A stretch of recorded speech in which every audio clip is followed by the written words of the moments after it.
पास्टरले आज जारी गरेको पास्टर केशव आचार्य रिहाई सम्बन्धमा धन्यवाद विशेष प्रेस विज्ञप्ति म यहाँ समक्ष प्रस्तुत गर्दैछु। मिति 2077 असार 15 गते विषय पास्टर केशव आचार्य रिहाई सम्बन्धमा धन्यवाद प्रेस विज्ञप्ति। उपरोक्त सम्बन्धमा मिति 2077 असार 14 गतेका दिन सम्मानित जिल्ला अदालत डोल्पाले रु 3 लाख करोडीमा पास्टर केशव आचार्यलाई रिहा गर्ने आदेश दिएकोमा राष्ट्रिय क्रिस्चियन महासङ्घ नेपाल सधन्यवाद ज्ञापन गर्दछ। सोही विषयमा मिति 2076 साल चैत 10 गते सोमबार जिल्ला प्रहरी कार्यालय कास्कीले जुम्ला स्थित घर भई हाल कास्की पोखरा महानगरपालिका 32 खुदी सुकुम्बासी टोल बस्ने पोखरा महानगरपालिका 29 पावर हाउस स्थित प्रशस्त कटनी मण्डलीका पास्टर केशव आचार्यलाई धर्म प्रचार र अफवाह फैलाएको भनी झुटो आरोपमा पक्राउ गरी मिति 2070 वैशाख 7 गतेका दिन सम्मानित जिल्ला अदालत कास्कीले रु 5 लाख करोडीमा रिहा गर्ने आदेश गरे तापनि पुनः गिरफ्तार गरी डोल्पा जिल्लामा पठाइएको थियो। त्यसपश्चात सम्मानित जिल्ला अदालत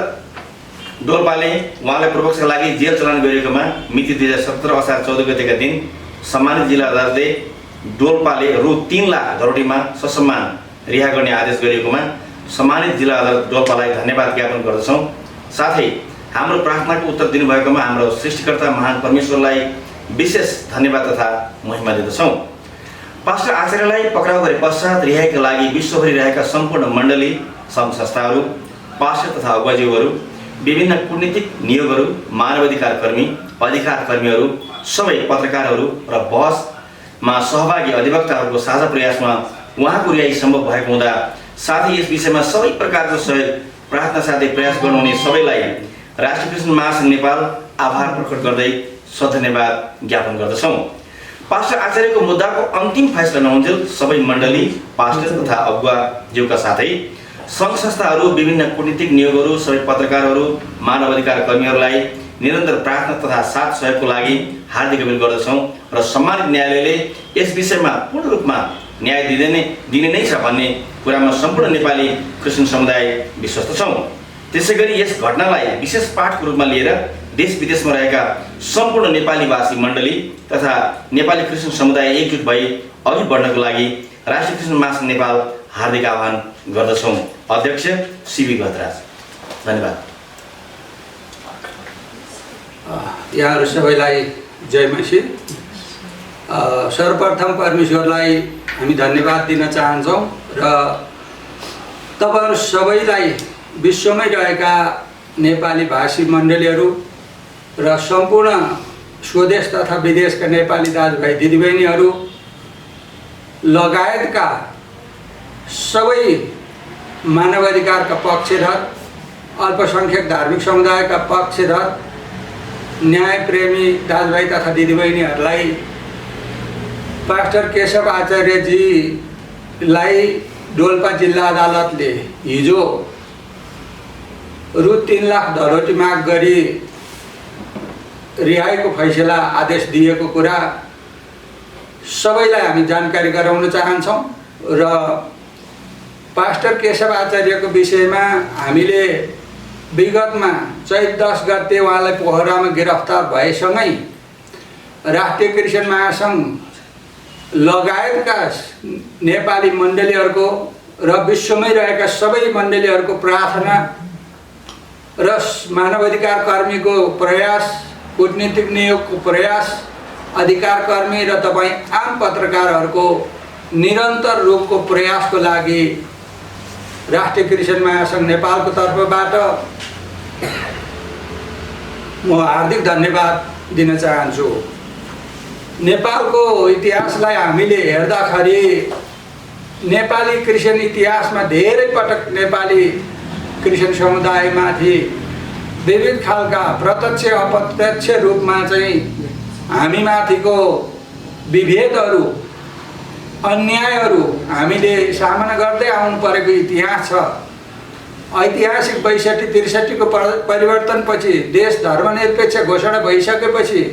नयाँ बनेको संविधानले सबै जाति भाषा धर्म वर्णलाई चाहिँ समान अधिकार प्रत्यादन गरिसकेको अवस्थामा पास्टर केशव आचार्यजीले आफ्नो चर्चमा प्रार्थना गरेकै न्याउमा आफ्नो एउटा चाहिँ धर्मगुरुको हैसियतले वचन प्रचार गरेकै नाउँमा उहाँले जेल जानु पर्नु यो सिङ्गो नेपाली क्रिस्चियन समुदायमाथिको प्रहारको रूपमा राष्ट्रिय क्रिस्चियन महासङ्घले लिएको छ र राष्ट्रिय क्रिस्चियन महासङ्घ लगायतका नेपालका मण्डलीहरू सङ्घ संस्थाहरू विश्वभरमै रहेका सबै अधिकार कर्मीहरूले यो विषयमा निरन्तर आवाज उठाइरहेको कुरा तपाईँहरू सबैलाई थाहा छ र तपाईँहरूलाई म के कुरो अनुरोध गर्न चाहन्छु भन्दाखेरि नेपाली क्रिस्चियन समुदायको यो केशव आचार्य एउटा भिक्टिम मात्र केशव आचार्य हो। हामीले पटक पटक भन्दै आएको छौँ यो सिङ्गो क्रिस्चियन समुदायमाथिको प्रहार हो, यो अल्पसङ्ख्यक धार्मिक समुदायमाथिको यो प्रहार हो, यो संविधानको भावना विपरीत छ, धर्मनिरपेक्षताको भावना विपरीत छ र यसले कुनै पनि यो देशलाई हित गर्दैन भनेर हामीले निरन्तर भनेर आइरहेका छौँ। र म तपाईँहरूलाई के कुरो अनुरोध गर्न चाहन्छु भन्दाखेरि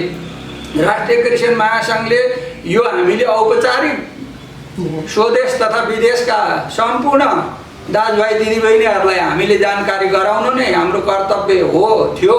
र महासङ्घको हैसियतले हामी के भन्न चाहन्छौँ भन्दाखेरि केशव आचार्यजी चाहिँ क्रिस्चियन समुदायको एउटा पात्र भएको र उहाँ प्रतिनिधि भएको र उहाँ चाहिँ क्रिस्चियन समुदायमाथिकै यो प्रहार भएकोले यो सबै नेपाली क्रिस्चियन समुदायको चाहिँ चासोको विषय र सरकारको विषय भएको हुँदाखेरि यहाँ यो यसले गर्दाखेरि यो रिहाई भयो उसले गर्दाखेरि रिहाई भयो भनेर कुनै पनि व्यक्तिगत सङ्घ संस्थाले जस लिन जरुरी छैन। यहाँ सम्पूर्ण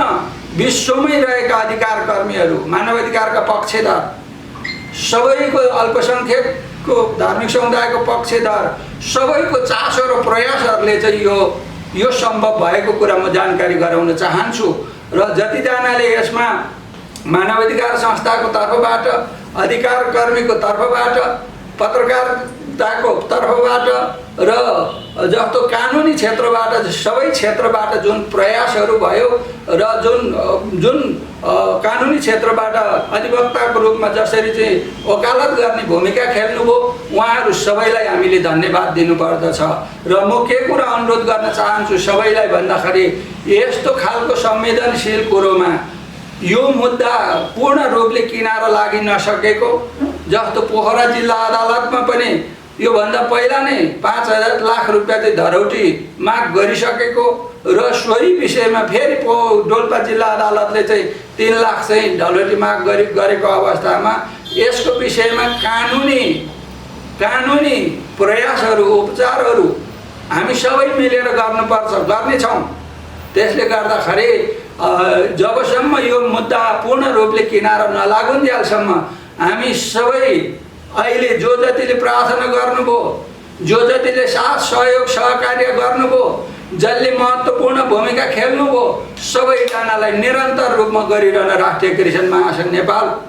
हार्दिक आह्वान गर्दछ। र विशेष गरिकन अब नेपालमा यी नेपाली क्रिस्चियन समुदायले पास्टर केशव आचार्यजीको घटनालाई मध्यनजर गरेर वर्तमान नेपालका चाहिँ सबै परिस्थितिहरूको विश्लेषण गरेर हामी सबै नेपाली मण्डलीहरू र सबै क्रिस्चियन सङ्घ संस्थाहरू चाहिँ एक भएर मिलेर अब अगाडि बढ्नुपर्दछ। विगतका चाहिँ कमी कमजोरीहरूलाई हामीले चाहिँ त्यसको सच्याउनु पर्दछ। त्यसलाई हामीले चाहिँ